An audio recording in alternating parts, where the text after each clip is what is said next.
Say whatever you want, but I'm not going to stand for brother, personal you got it wrong. Say you were whatever you want. preposterously and stupidly wrong. So, okay, all right. Can I just finish a goddamn thought ever on this show? No, not if you're personally. I admitted I was wrong. I don't need you to call me stupid. Okay. The amount of cope and arrogance coming from Alan Lichtman, a political elitist who predicted that Kamala Harris would win this election, is off the charts. And it's so bad, it makes woke populist Cenk Uygur look smart. You're about to witness a battle of blue versus blue, a train wreck you have to see to believe. And before we check it out, I want to ask for your free support by liking this video and subscribing to the channel. Now let's check it out. And I mean, Professor Lichtman, you correctly forecast the result of 9 of the past 10 US presidential elections, but not this one. Like most pollsters, I have to say, very, very few people predicted a big win, other than I might, if I may be so modest, I did.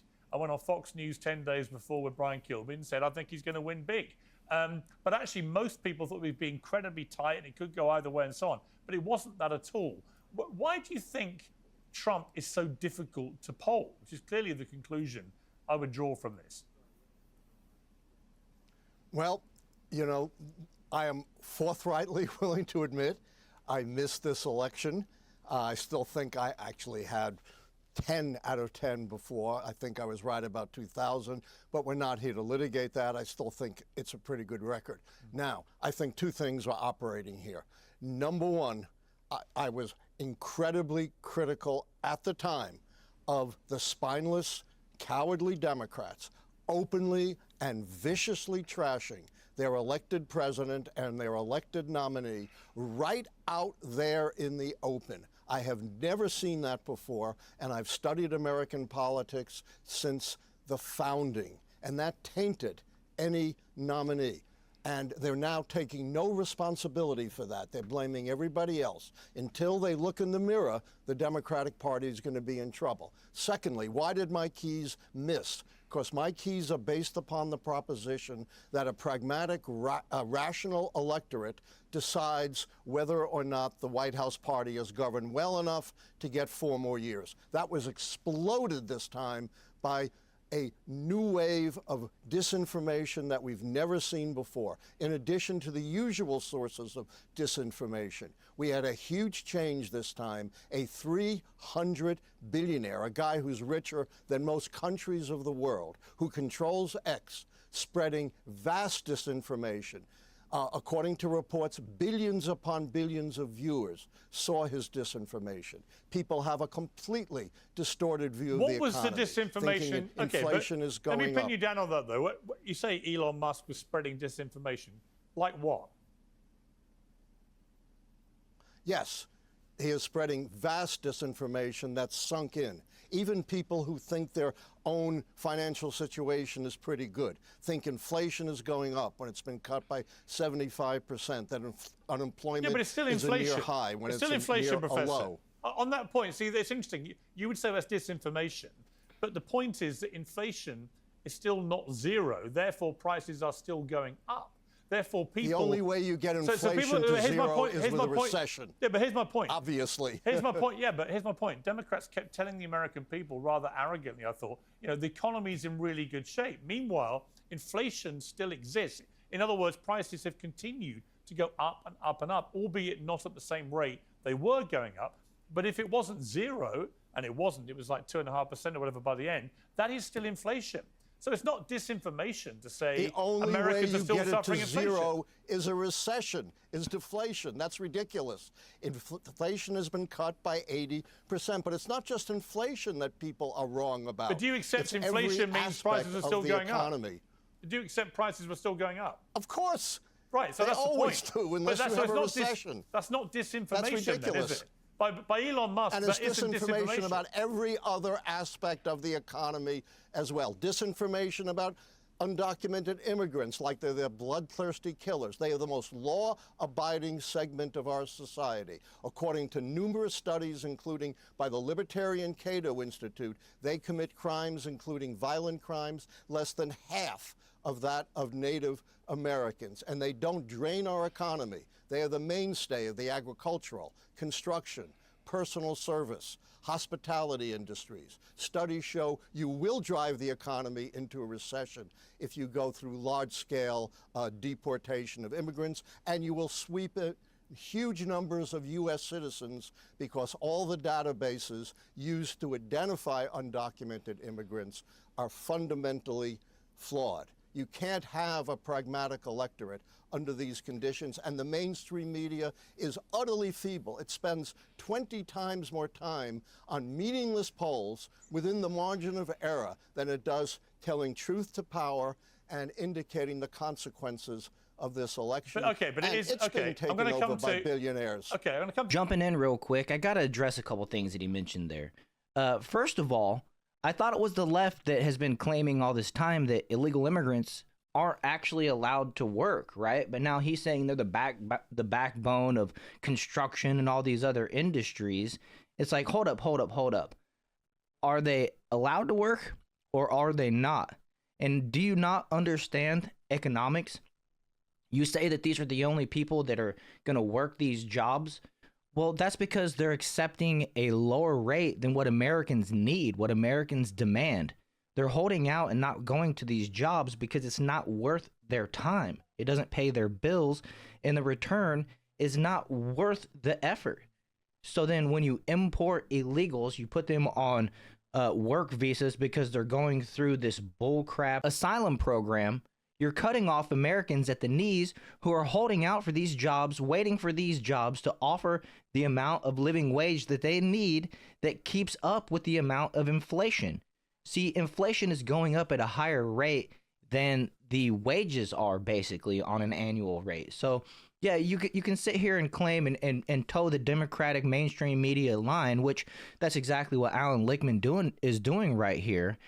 Basically showing us that he has been infected by the liberal hive mind virus. And to me, I'm willing to guess that this dude probably doesn't have to struggle on a weekly basis like most Americans, and he has no clue what it's like to be living check to check, building up credit on credit cards and things like that. And so he's just going to sit up there from his high horse, like usual, and preach down at the masses that they were the ones that were wrong, when it wasn't the people's responsibility to vote based on this criteria that he is claiming right now. It's on the left to express to the people that they're going to try to make things better. Instead, they didn't. But I love it. These guys should continue placing the blame on the American people for being wrong, basically, and just continue talking down to us. And yeah, you're going to continue to lose elections, and I'm here for that. I love it. I hope the left doesn't win another election in my lifetime. And this is where it starts to get really good. I had to play that initial part so you could understand where Alan Lichtman is coming from, but Cenk has heard enough. Cenk, you know, the biggest deporter in American presidential history was Barack Obama, who deported over 3 million people. This idea that Trump is going to become, you know, some outlier in terms of mass deportation. The great mass deporter was actually a Democrat president, Obama, by a long way, by the way. So this idea of like disinformation, I think some of it was disinformation, but it's, you know, I think the idea that this election was only won through right-wing disinformation, I'm afraid, I view that as a total delusion by the Democrats. Again. Yeah, I totally agree with you. I'm sorry, but I totally disagree with Juan and Professor Lichtman. Don't blame the voters. I think, look, we could get into this discussion, but Juan, I think you're blaming the voters. I think that's a terrible idea. And look, I debated Professor Lichtman before. I told him his theories about the keys were absurd. I was right. He was wrong. I said he'd lose his keys. No, you were couldn't not find right, him before the and I was election. not wrong. And that's a cheap shot, and I won't stand for it. Well, who won, brother? You should not be who taking won? cheap who shots won? at me. Who won? You want to make your you point, live make your in point. a total Don't make it world personal. of denial. I read your own followers' comments, and they all trashed you, every one of them, and supported me. Yeah, so quiet with your personal attacks. Yeah, come find out again. Make whatever point you want. Yeah. Don't Look, make it personal. You don't know anything. You don't know anything. You attacked me personally. You're so deluded. Oh, right. I've only been a professor for 51 years. On this program, I've never been able to finish a thought. How many books have you published? No, because you're personally attacking me again. Say whatever you want, but I'm not going to stand for personal brother, you got it wrong. Say whatever you want. Preposterously and stupidly wrong. So, okay, all right. Can I just finish a goddamn thought? Don't call me stupid. ever on this show. No, not if Triggered. you're personally. Well, I you proved admitted it. I was wrong. I don't need you to call me stupid. Okay. Can I just say, What it's kind of great to see nonsense you is that? Democrats Yeah, I all know. getting Who along taught so you well. manners? It's lovely to You see need a one. post-election Finish the harmony as you all goddamn come point. together We're again. just Hey, one Alan, right now. shh. Hey, Alan, you deserve a tall glass of shut up juice, so can you just shut up for a second and let someone who knows what Not they're if doing. you're so gonna right, personally Pierce. attack You're me. so right. So- We're so Make any unified right point now. you It's great. want. So- I will not sit here and stand So- for personal attacks, for blasphemy against me. You don't need to do that. You don't boost your Blasphemy own ego against you? by Who the hell are attacking you? me Are like you that. Jesus Just Christ, make you your points. loser? Okay, can Make your I points. just give the correct answer for once? Okay, here we go. So, guys, you're blaming disinformation. There was disinformation. There was the cats and the dogs nonsense. The points you're making about undocumented immigrants, I agree with, Alan, okay? But that didn't cost the election. The main disinformation was about how the election was going to be rigged. And it wasn't rigged. It was dumb. They won easily. There was no need for that disinformation. You guys are missing the whole point. The people who are at fault are not other people. It is the candidate, Kamala Harris, the previous candidate, Joe Biden, Democratic Party, Democratic leadership. You guys don't want to admit that they're the problem. They're the cancer in the Democratic Party. So you blindly lash out at the voters, at information, at social media, and you want to shut down anyone who disagrees with you. That's not the correct answer. There are three wings of the Democratic Party. There's the establishment wing that the great majority, almost everyone on television supports and kisses the ass of and does propaganda for. That wing has led to disaster. They lost to Donald Trump twice, nearly lost to him 3 times. And then the other wing is called the progressive wing, but those are two different sets of people. In the progressive, so-called progressive wing, what you have is the identitarian left, the people who do what the right wing would call woke politics and identity politics, and that is disastrous. That's what the trans ad was at the end, and it cost us. The most popular part of the Democratic Party is the populist left. That is the Bernie Sanders 2016 campaign. That part says, let's do super popular economic proposals like paid family leave, higher minimum wage, universal health care, public option. Let's do all of these things. And the establishment goes, no, our corporations don't want that. Our donors don't want that. So we'll just do identity politics. And maybe identity politics will unite the left. But it didn't. Identity politics led to disaster. It was a poison within the Democratic Party, used ironically by the establishment Democrats because they didn't want to talk about popular proposals that we have because their donors hate those proposals. Okay, let me bring in Harry. Now, Harry, you They moved on with Harry there, so we're going to go ahead and skip forward in the conversation where Cenk and Alan get back into it. First of all, let me add a quick fact. There was no massive switch of black voters to Donald Trump.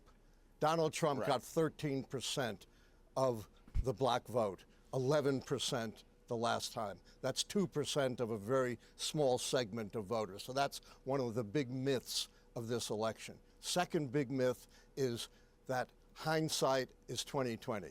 We have a lot of Monday morning quarterbacks who after the fact are telling us what Harris should and should not have done. And you know, half of them are saying she lost because she was too progressive. She was too open to the charge of being a radical, a socialist. The other half have said, of course, she lost because she wasn't progressive enough. We heard that from Cenk today. It's all sports talk radio without the entertainment. There is no way to know after the fact what she should or should not have done. If she had only done this or that, it would have made a difference. That's just hot air with absolutely no proof. The difference that I bring to the table is a track record of successful prediction based upon how American presidential elections have previously worked as pragmatic decision-making on whether or not the White House party has governed well enough. And then my analysis is based upon what's changed, what's shattered the pattern of 160 years of history. So I have a base for my analysis. I'm not just doing Monday morning quarterbacking. Cenk, you need to learn some manners.